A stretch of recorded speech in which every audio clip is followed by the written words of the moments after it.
Okay guys, अब next topic is the thermodynamic of galvanic cell.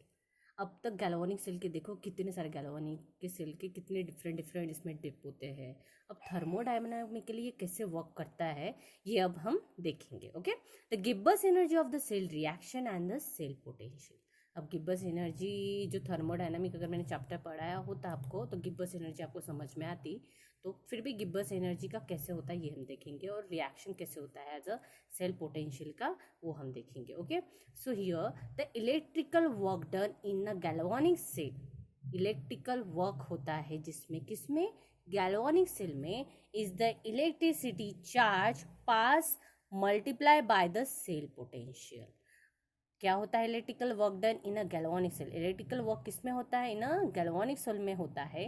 Is the electricity charge, electricity charge pass होगा किस, पास होते होते किसके साथ मल्टीप्लाई होगा? बाय द सेल पोटेंशियल के साथ। So the Gibbs energy already done with the work reaction. Okay, the electrical work is equal to, the formula form होगा इसका, द इलेक्ट्रिकल वर्क मतलब जो रिएक्शन है ना ये पढ़ा, तो इसके फॉर्मूले क्या बनेगा? The electrical work is equal to amount of the charge pass multiply by cell potential. तो इलेक्ट्रिकल वर्क किस पे डिपेंडेंट है? कितने चार्ज पास हो रहे हैं और किसके साथ? सेल मल्टीप्लाई ना, सेल मल्टीप्लाई और मल्टीप्लाई बाय सेल पोटेंशियल। तो ये ऐसे वर्क जहाँ पे होगा, ये वर्क हमें मिल देगा हमारा ये जो होगा काम, ये हमें हमारा देगा इलेक्ट्रिकल वर्क। ओ, तो ये इस तरह से गैल्वेनिक सेल में ये रिएक्शन होती है as a with the help of Gibbs energy. Okay, the charge of the 1 mole of electron in F coulomb, F पता है ना, Faraday's coulomb, for the cell reaction involving the moles of electron. तो charge 1 mole electron में Faraday's coulomb for the cell reaction involving, है ना, किसने? Number of electron इस पे ही रहेगा ना, चार्ज ऑफ इलेक्ट्रॉन का ही पासिंग होता है ना। तो charge passing enough coulomb the number of Faraday's coulomb, hence the electrical work is the reaction. जो फॉर्मूला बनेगा, अब फॉर्मूला ही है, जब तक मैंने पूरे अब तक जितने वीडियोस हो गए ना हमारे पढ़ाई हो रही, वो फॉर्मूलेज ही है, फॉर्मूलेज ही बना रहे। ज़्यादातर फॉर्मूले पूछे ना, ये कैलकुलेशन के लिए हमें ये फॉर्मूलेज यूज़ करने पड़ते हैं। नर्स इक्वेशन का फॉर्मूला आपको आएगा, मल्टीपल चॉइस क्वेश्चन में आएगा, कि 1 मार्क के लिए भी आएगा। तो ये फॉर्मूले से कैसे कैसे 1 या 2 मार्क के लिए कैसे कौन से फॉर्मूला, ये डिटेल्स आपको लिखेंगे, बट ये फॉर्म कैसे हुए, ये आए कैसे, इसलिए हमें ये पढ़ना ज़रूरी है। तो कन्फ्यूज हुई ये क्या है वो क्या है, तो इसलिए ये पढ़ना ज़रूरी है। Hence the electrical work is NFE cell. अब ये तो आपके लिए जाने पहचाने हैं ना, कि अननोन नहीं है ना अभी। N means the number of mole of electron at the Faraday's is the electrode cell potential. और स्टैंडर्ड है क्या? ये स्टैंडर्ड क्या बताओ तो? ये क्वेश्चन नहीं है स्टैंडर्ड, क्योंकि स्टैंडर्ड क्यों नहीं है? क्योंकि यहाँ पे डिग्री दिया नहीं है। So W work done of the Gibbs in 1878 calculate that the electrical work done in a galvanic cell is equal to the describe the Gibbs energy decreases in the Gibbs energy. 1878 में जब हम electrical work done galvanic cell में जब कर रहे थे, तो उसमें हमें दिखाई दिया कि गिब्बस एनर्जी क्या हो रही है? डिक्रीज हो रही है। That's why here the changes of Gibbs energy, G is the Gibbs energy, negative form में। तो डिक्रीज हो रही है तो कौन सा मतलब हम उसमें निगेटिव फॉर्म में दिखाएंगे, of the cell reaction of then follows that. ये इंडिकेट दैट द चेंजेस से इंडिकेट करते हैं। तो delta is the del G, तो del is the changes of Gibbs energy, और डिक्रीज हो रही है, that's why the minus form of this that. See electrical work is equal to minus delta Gibbs energy, del G minus del G, क्योंकि decrease form में। And thus the, अगर यहाँ पे हमने इसको दिया इलेक्ट्रिकल वर्क हमारा क्या है, इलेक्ट्रिकल वर्क का फॉर्मूला हमारा NFE cells. So write down ये, तो ये minus del G is equal to electrical work का फॉर्मूला NFE जी सेल। तो अगर हमने डेल जी को निगेटिव साइन इधर पास किया, सबको अगर निगेटिव साइन से मल्टीप्लाई किया तो ये पॉजिटिव हो जाएगा और ये आ जाएगा। अगर हमें निगेटिव साइन गिब्बस एनर्जी में से निकाल लिया, सबको निगेटिव में से मल्टीप्लाई किया, तो negative multiply by negative positive, here positive multiply by negative negative, तो minus NFE cell is equal to, और ये भी कर सकते हैं या इस तरह से भी, under standard state condition we write. अगर स्टैंडर्ड फॉर्म में, अब फिर से standard, all standard is indicate that the del G degree. अब हमने standard form electrolytic potential E is equal to degree, तो ये standard form also indicate degree, del G degree is equal to minus N F E degree cell. Okay, तो standard form है ना, standard form में हम क्या दिखाना पड़ेगा, डिग्री दिखाना पड़ेगा। इस तरह से भी अगर स्टैंडर्ड फॉर्म में अगर हमें कोई कैलकुलेट करना है तो हमें डिग्री दिखाना, अगर नॉन स्टैंडर्ड फॉर्म में होगा तो ये फॉर्मूला होगा, अगर स्टैंडर्ड फॉर्म में कैलकुलेट करना है तो हमारा ये फॉर्मूला है। The equation of the 5.10 equation, overall equation why E degree cell is as the intensive property.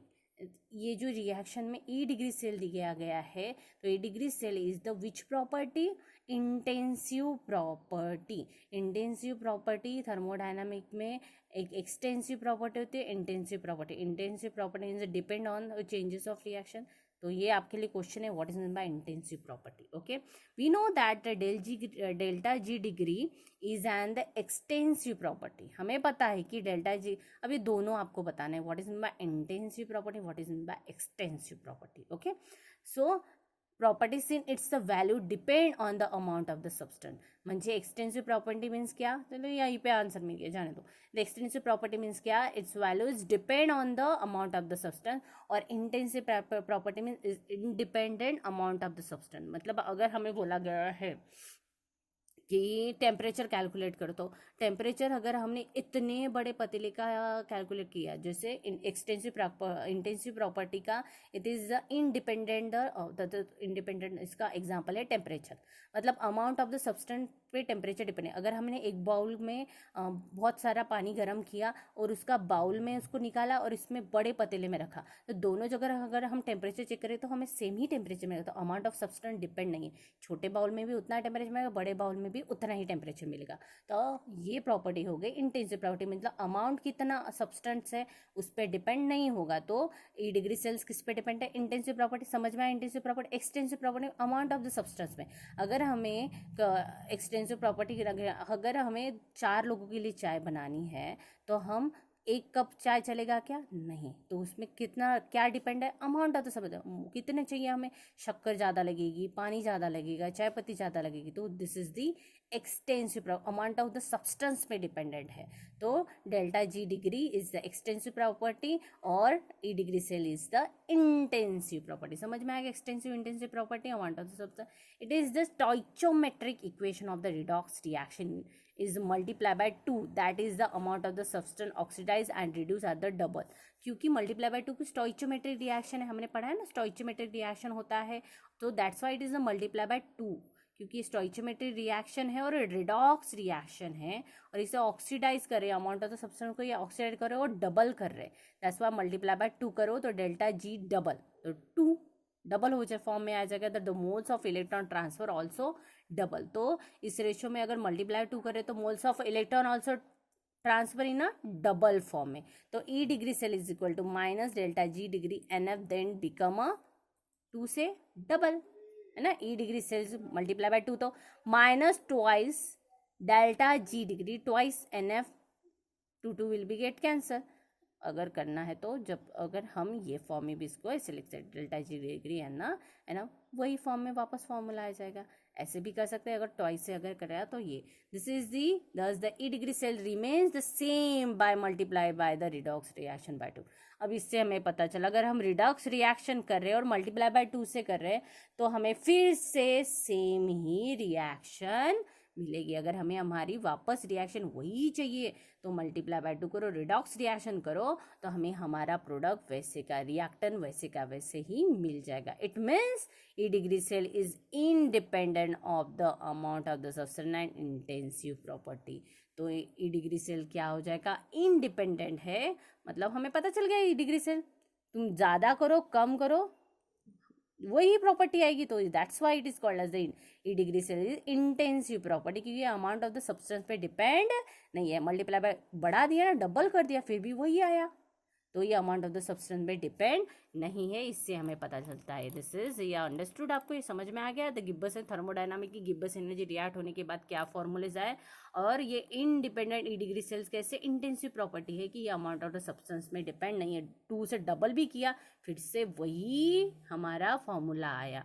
तो it is the intensive property, it is independent amount of the substances। Okay, understood?